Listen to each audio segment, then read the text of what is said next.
Welcome back to What Do You Know with Nick and Devin. I'm Devin. And I'm Nick. Thanks for being here, everybody. Nick. Yes. The Olympics are here. They are now at the time of recording. They just started yesterday, 2 days ago. 2 days ago. And everything's been pretty exciting so far. A lot of, it's the prequels, right. So it's whatever. Right. There's still been an air of excitement. Yeah. I think so. It's crazy to have such massive crowds again at the Olympics after the previous others where they weren't able to have crowds because of, that whole pandemic thing. Just slightly. Yeah, no, and I think you can kind of feel that energy for the athletes as well, watching them perform their talents and whatnot. And for me, there's always a lot of, I'm like, damn, like, I think that's impressive. Like, all of it's very impressive. Yeah. And I'm like, oh, wow, I didn't see a single flaw. But then the judges are like, oh, you fucked up there. And I'm like, oh, I guess. And then, you turn right away and you go, oh, well, clearly. Yeah. Clearly that's going to be pathetic. A demarcate. Yeah, exactly. Right. Why are they even here? Exactly. Okay, yeah. I could do that. I could do that. I could spin around on a pommel horse, please. Dressage? Do that every day. Dressage. I would love to see you dressage around the Amazing. So what is your favorite Olympic event? Ooh, I feel like I really just get into gymnastics, to be honest. It's a very popular one. I know. Yeah. I think it's like one just because gymnastics and swimming and I think track and field are typically the most, and more so track, like are typically the most like highly regarded. They seem to be like the oldest. Like some of the other ones are cool. Like sharpshooter, I think was yesterday. Mm-hmm. Brian seems to think he'd be a great sharpshooter. I was like, you're blind. You're literally blind. He's like, well, if I wasn't, I was like, okay. Take him to the range. Right. We'll see what happens. He's like, I've shot BB guns. I was like, okay. It's different. It's a little different. And so, yeah, I think gymnastics. Yeah. I think gymnastics is probably, I think figure skating is cool too. Like, because I'm like, everyone's so close to just getting the biggest cut in their life. I'm just like, oh, that was like at his neck. But yeah, I'm going to go with that. Okay. Yeah. I wish archery was cooler.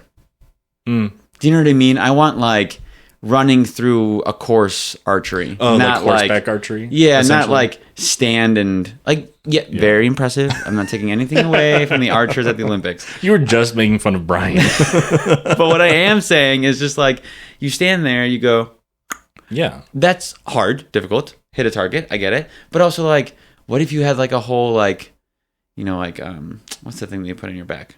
Quiver, thank you. You have a quiver, you're running, like very like Legolas Lord of the Rings. You know what I mean? Like Merida in her trial. Yes.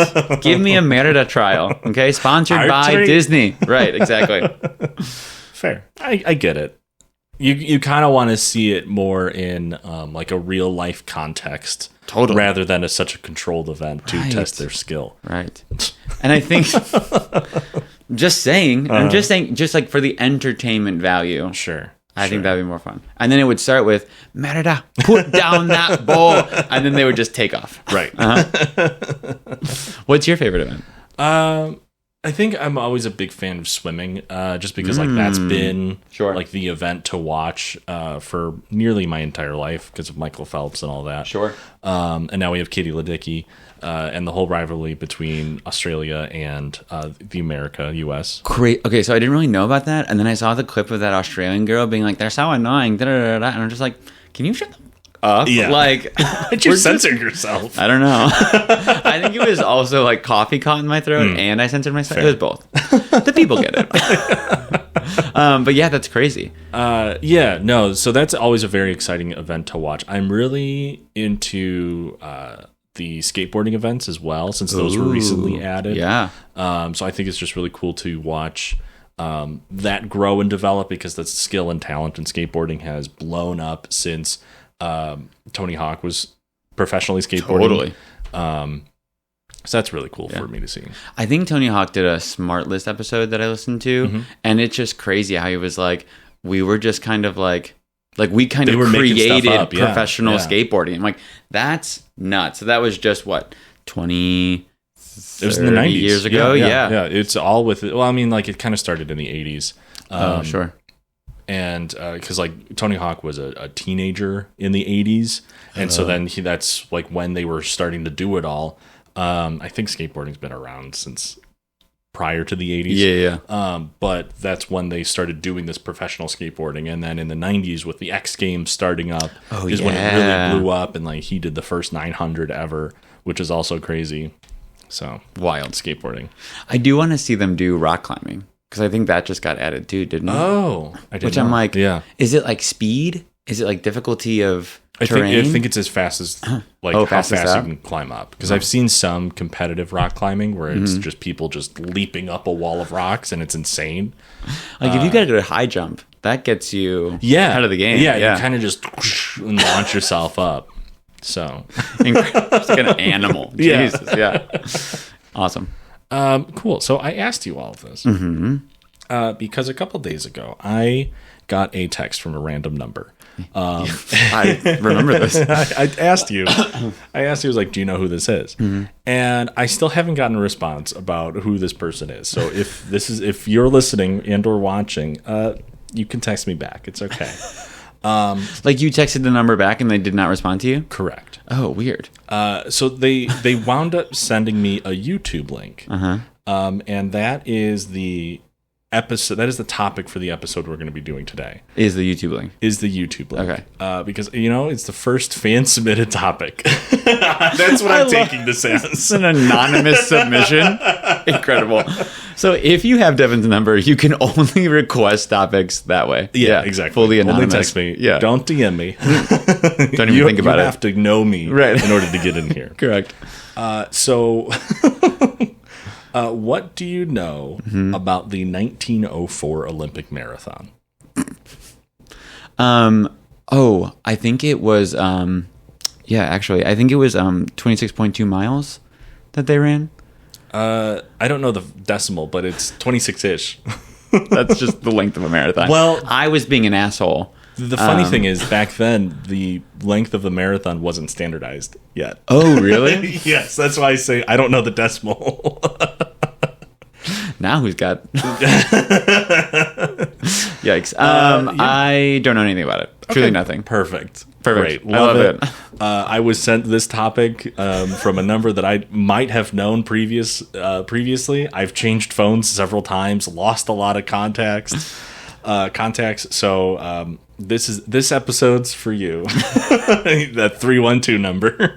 I love it. Let's go. Okay, so the 1904 Olympic Marathon is full of shenanigans, including poison, hitchhiking, and theft. Hijinks. Okay, question. Yes. Was there a First Nation man involved in this? Is that a different situation? Different situation. Oh, but you know what I'm talking about? No. Okay, never mind. Next time. Okay. So we're going to travel back in time to 1904 to St. Louis, Missouri. This is the first time the U.S. hosted the Olympic Games. Oh, in St. Louis? In St. Louis. Okay. Well... It's like we literally just had the World's Fair. Well, this was actually in connection to that year's World's Fair that was being held in St. Louis, celebrating the centennial of the Louisiana Purchase. Oh, got it. Oh, we wanted to celebrate that? I guess. Here's $10 for all this land. Right. Perfect. What a deal. We'll get into that in another topic. Another episode. So the race took place on August 30th and was weirdly set to start at 3 p.m. Now, you've ran some races. You go running frequently. Why would you start in the afternoon? It's horrifying. Terrible. Yeah. Most marathons, especially today, start early in the morning to avoid the hotter temperatures that are brought around later in the day. Correct. But for some reason, this 1904 marathon started in the late afternoon. It was humid and hot with a temperature around 90 degrees Fahrenheit. Yeah, especially in August. August in St. Louis, Missouri. Terrible. So, that's just 90 degrees, air temperature. Right. Who knows what the humidity was? Because it's not the heat that'll get you. It's the humidity. As every Midwesterner knows. Correct. So, weirdly enough, too, like I said just a few moments ago, was that the distance ran during a marathon had not been standardized yet. I don't know when it was standardized. I forgot to look that up. Okay. But this course was only 24 miles and 1,500 yards, about 40 kilometers. Oh, okay. Oh, so that's 24 point something. That's still less than it is today. I'm going to go with 24.6. So 1,500 yards is 0.85 miles. So it was a 24.85 mile. That's close. Yeah, not bad, actually. Thank you. I mean, just 0.2 away. That's nothing. It's nothing. Nothing. So I actually always thought that the marathon distance was standardized because, like, that's the marathon. Right. It's related to the myth of the marathon, which I like. The whole marathon race comes from. Which, for those of you who don't know, it's a Greek myth. During some war that the ancient Greeks were doing, they had to run from one city to the next, from one city to marathon, ran a distance of 26 point whatever miles. I didn't know that. Oh. I'm not going to lie. There's a longer story that you should look up. I missed a lot of details. There was a part of me that was just like, go with it. And then the other part of me was like, I literally never heard that story before. So thank you for informing me. Yeah, okay. It's a fun story. I love that. But yeah, so it's not always been standardized. It eventually became standardized after 1904. Got it. So the St. Louis Marathon had 32 athletes only competing, representing only 7 nations.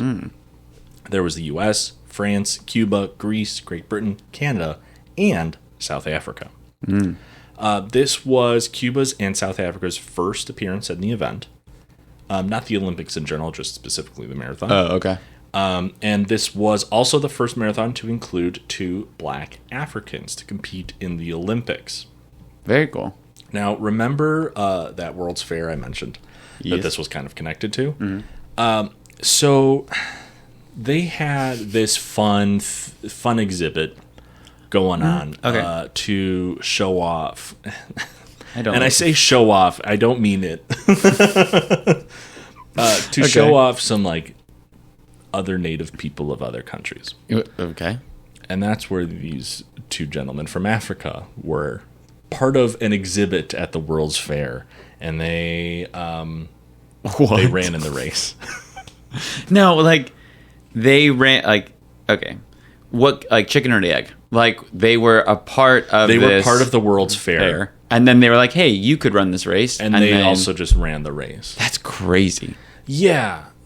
I mean, kind of all of it. You know what I mean? Not only here's an exhibition of people you don't know, and let's just put them behind glass. Yeah. But then the other part of that is you just then were nah, I could run it, and then they just put them in a marathon. You know what I mean? Right. Yeah. Right. And this is, I remember when you brought up the Chicago World's Fair, which is famous for the invention of the Ferris wheel.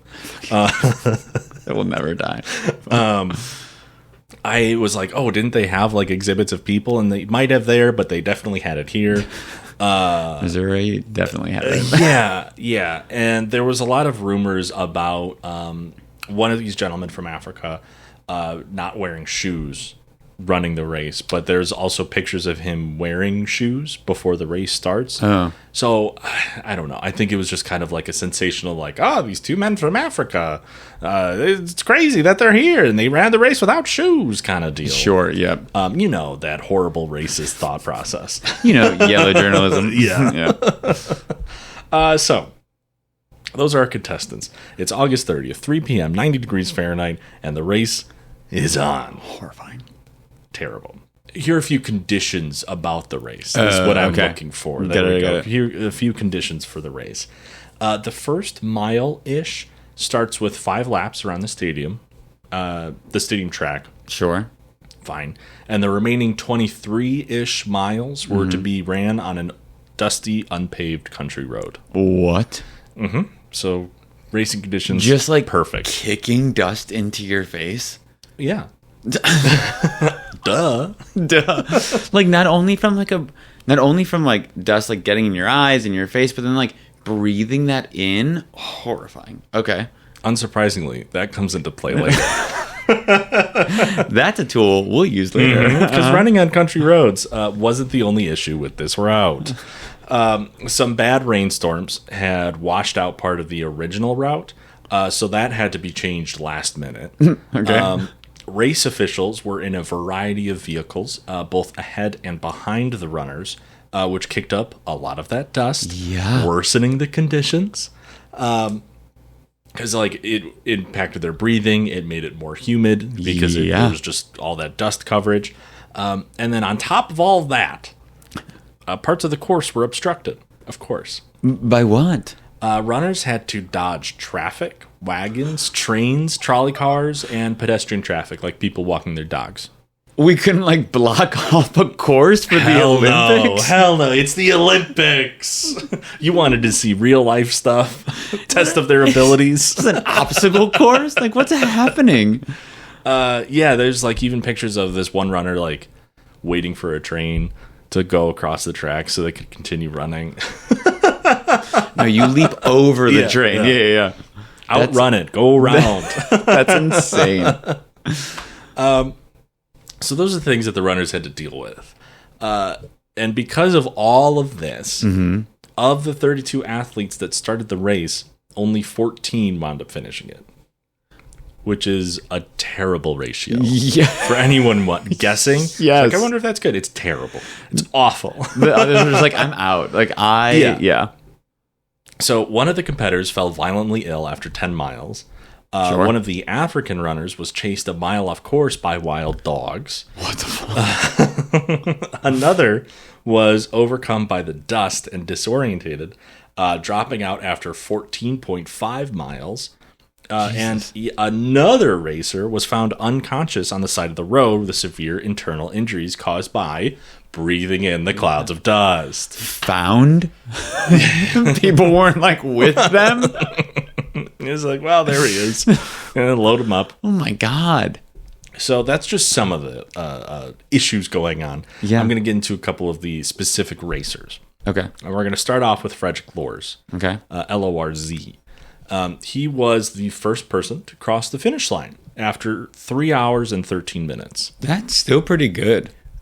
Surprisingly, yes. Not at the Olympic level, but with all of the other shit going on, not great. Because that's what, a 7.5 to 8 minute mile? Sure. Yeah. Something like that. You want to do that quick math? I really just threw that in my head. Because a 9 minute mile would get you in between 3:30 and 4. Okay. So sure. something like that. You get it. Yeah. I used to run 7-minute miles, so I see. You so fast. Not anymore. Okay, so Frederick Lorz crosses the finish line 3 hours 13 minutes after the race began. Alice Roosevelt, Teddy's daughter, Teddy Roosevelt, Theodore Roosevelt, president. For those of you who don't know, Teddy. Listen, entire biography. Yeah, this is actually an episode about Theodore Roosevelt. Right. She placed a wreath on Lorz's head and took a photo with him to congratulate his win. All geared up, ready to go. And just as the gold medal was about to go over Lorz's head, spectators shouted that he had not actually finished the race. What do you mean? What do I mean? I'll tell you what I mean. Yeah, you tell me what you mean right now. So while running, Lorz had really bad cramps. I feel like none of these people trained. They were just some guy out that was I guess, I'll put down my coal mining gear and go run. They're you like to run around out back. Right. Go do that. There was just absolutely no training for this. Yeah. So he got really bad cramps. And he dropped out after mile 9. And then hitched a ride on one of the official cars. And while he was riding one of the officials' cars, he was just waving at racers, at spectators as if this was a fucking parade. Blatant cheating. Essentially. Sorry. Keep going. So the car eventually breaks down because of the terrible road conditions. And the car doesn't reach the stadium to get back to the end of the race. Yeah. So at mile 19, Lorz hops off the car, re-enters, with air quotes around it, the race, jogging across the finish line. He's I won. Ha ha ha ha ha. That's such bullshit. So that's did what the Alice just like rip that wreath off his head? There's no reports of what Alice did, but she probably talked to her dad about it. Yeah, and then he beat the shit out of him. He took the whole cavalry. I feel like that hero could pick a man up with one hand, just like That's all I have. So, Lors, after the spectators like accused him of this, Lors was like, they're right. They got me. He admitted to all of this, and he was like, guys, it's just a practical joke. It was so fucking funny. We should all laugh at this, right? And they're like, no, you're banned for life. Love that. Love that. Yeah, so he was, for all of this bullshit that he did, he was banned for life by the AAU, or the Amateur Athletic Union. Love it. So I believe, I didn't include this in my notes, but I believe he went on to win the Boston Marathon, I think legitimately, in like 1906 or something like that, like shortly after. Oh, okay. He's like, I gotta prove myself. Right. He's like, I can do this, guys. I would have won. Right. Wow. Bullshit. So that's Frederick Lors. Okay. The fake winner. Thomas Hicks wound up being the actual winner after all this shenanigans with Lors. Okay. And he wound up winning the marathon, but also not without some help. This asshole do. So, about 10 miles in, he got a little tired. Sure. 10 miles after running that, you want to take a little nap. He wanted to lie down.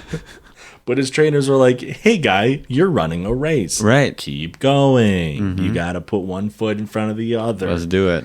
Also, why don't you take some of this strychnine? What? So they gave him doses of strychnine. And it was mixed up with brandy and egg whites. A classic running cocktail. I'm sure you do the same while you're training, right? Yep. Yep. I put it in my little water bottle on my hip. Just in your little, give a little shaker trainer things. Yeah. So for those of you who don't know, and I think we've talked about strychnine before, it's a common pesticide. How do I best describe strychnine? Yeah, it's a poison to kill small birds and rodents like rats. It is highly toxic, colorless, and bitter, in case you were wondering about the taste, but I hope you never taste it. Please don't. I advise against it. Legally, I have to say, don't taste it, and I mean it. Warning. Right. Yeah. But apparently it also stimulates the nervous system in small doses. Again, don't try it, please. Interesting. Don't try it. I'm not going to try it. Pointing at you now. Don't try it. I'm just saying it's interesting. All the other warnings were straight down the barrel of the camera. This one's to you, Nicholas. He's juicing. He's juicing on strychnine. Essentially. So his body just gets fucked up by brandy, egg whites, and strychnine. He stumbles and barely walks the rest of the race. Jesus. Hallucinating the entire time because he's fucked up. He's poisoning himself. By the time he reaches the end of the race, Hicks had to be actually like kind of carried by his training team to finish, to cross the finish line. So like they were carrying him, but his feet were still like kind of shuffling as if he was running. Which he was not. He was not. That was just the twitching of his nerves from, exactly. It's kind of like when you hold a small dog over the water and they still paddle. Right. You're like, but you're not swimming. You're doing a good job. Right. You're actually touching zero water. Right. Correct. So when he finally crosses the finish line, he gets carted off right away and gets treated by 4 doctors. And if he had not been immediately received by these 4 doctors giving him medical attention, he would have died at the stadium. Jesus. And he also wound up losing 8 pounds during the race. During the race? In a 3-hour plus time span, he lost 8 pounds. Jesus. Again, don't try this drug. This is not healthy or safe. I'm going to be like, I couldn't get a Ozempic, but I can buy strychnine down at the Ace Hardware. What I've heard is, brandy, egg white, strychnine. I'll fit in that dress for this weekend's wedding. And a marathon. Yeah. Just like really like hot, humid conditions as well. Correct. It's a perfect storm to lose 8 pounds in 3 hours. Super quick. Super quick. Jesus Christ. That's crazy. So what was his time? His time was 3 hours and 28 minutes. Oh my God. That's still incredible. Yeah, because Frederick Floors was, granted he didn't technically finish, right, was 3 hours and 13 minutes. And Thomas Hicks was 3 hours and 28 minutes. That's crazy. Which is still one of the slowest Olympic times in the history of the Olympics. Crazy. Just so everyone knows. Do you have the current world record? No, but I can look that up in 2 seconds. So the current, according to a quick Google, also Wikipedia, the current Olympic record for the marathon is, for the men, is 2 hours and 6 minutes. Damn. And for the women, 2 hours 23 minutes.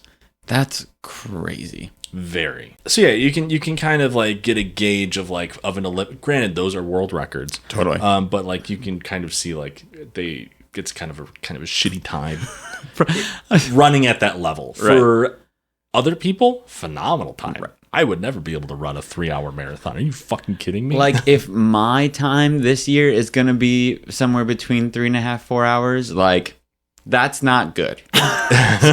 Just putting it out there. If you can beat a 3-hour, 23-minute, you can say, hey, you beat the winner of the 1904 Olympics. Is that my new goal? I think so. While I'm training? I think so. And you did it without strychnine, right? Brandy and egg whites.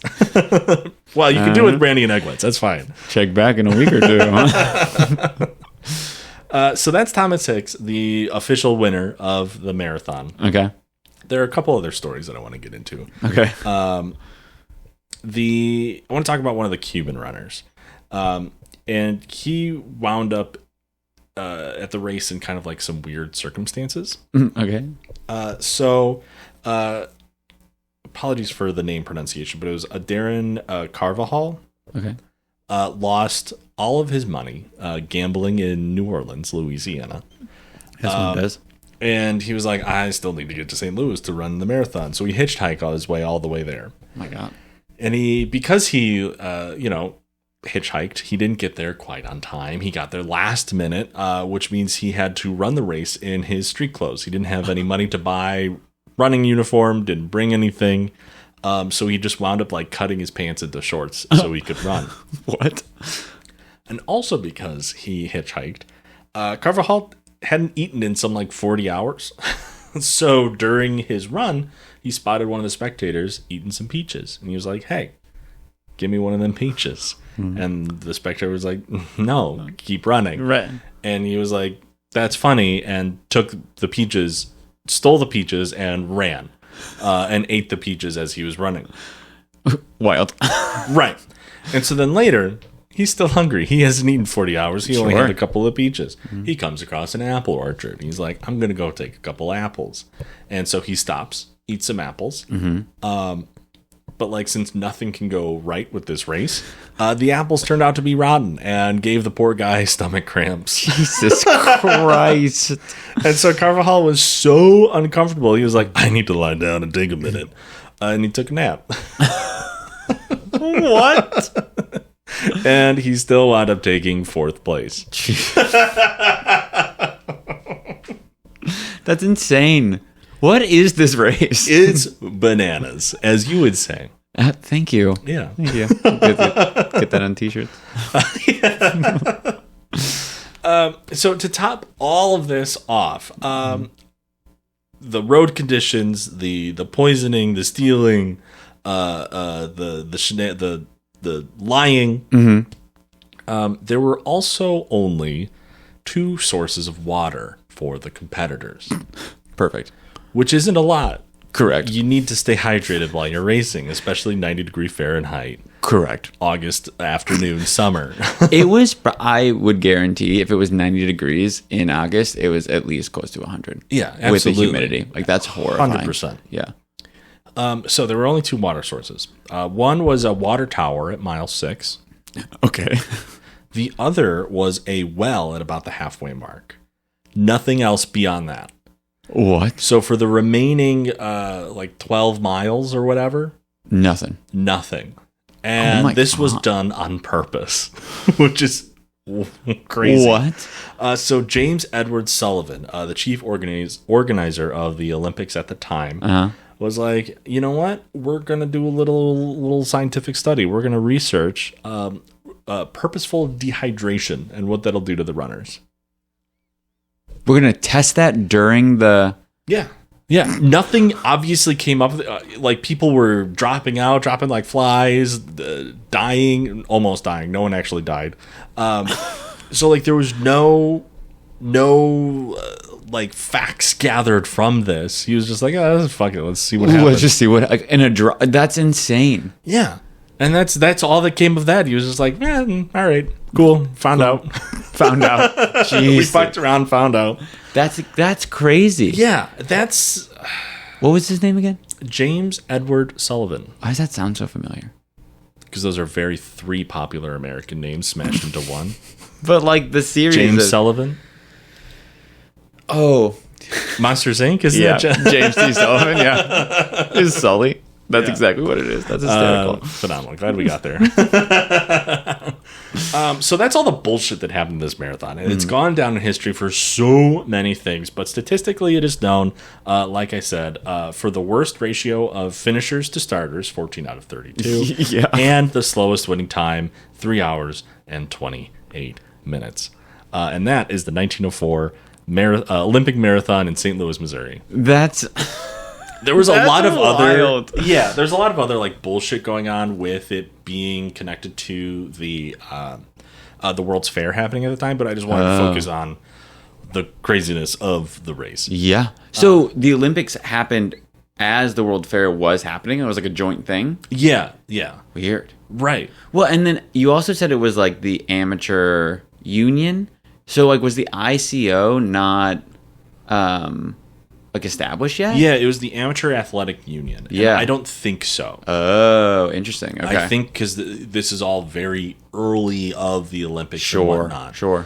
Because I feel like, wasn't it like Olympics and then like large span of time where that didn't really happen, and then they're like, let's kind of bring it back. I think something like that. Yeah. So the Olympic, the first Summer Olympic Games was in 1896. Then 1900, then 1904. Oh, so this is only the third. This is only the third Summer Olympics. Okay. So, like, they don't really know what they're doing. Clearly, the marathon hasn't been standardized yet. Right. And we're starving the people of water. Jesus Christ. So, yeah, because then the next one's in 1908 and so forth. I believe there was a little break, 1912 to 1920. So there's a big gap there, 8-year gap. Because, war. Because, war. Same thing with 1936 to 1948. War. Yeah. Crazy times. Bananas. So that is the 1904 St. Louis Olympic Marathon. And I just want to say thank you again to that mysterious texter. Hit me back. And I just want to say thank you for the fan-submitted topic. Yes. This was crazy. That YouTube video was very well done. And it brought me down this rabbit hole. So I was like, well, shit, I got to talk about this. Are there, like, photos of the race happening? Few. Okay. Because it's turn of the century, so, like, photography's not the best. It's like 8 minutes to take one photo. Yeah. Right, the razor's gone. Yeah. And so, it was a wild thing. Just keep scrolling through these articles, being like, and then this happened, and then that happened. Jesus. I think it's just like, like the dust, like that's crazy, but like the heat, that's just starting at 3 p.m. I don't do anything after 2, where everything's just like up there. Yeah, that's nuts. That's crazy, man. Well, thanks for taking us through that. Thank you. We can all watch now the Olympic Marathon and be like, at least it's not on a dirt road. Right. It's like, oh, he's better than 3 hours? Perfect. Right. You have that standard now. Yeah, exactly. Oh, that's awesome. So thanks for listening. Thanks for being here. Thanks for subscribing. Mm-hmm. And if you have yet to do that, please look us up at WDYK_podcast across all platforms. And make sure to hit that like, subscribe, 5-star, all that fun clicking stuff. Thanks, Nick, for listening. Thanks, Dev. Thanks, everybody, and we'll catch you next time.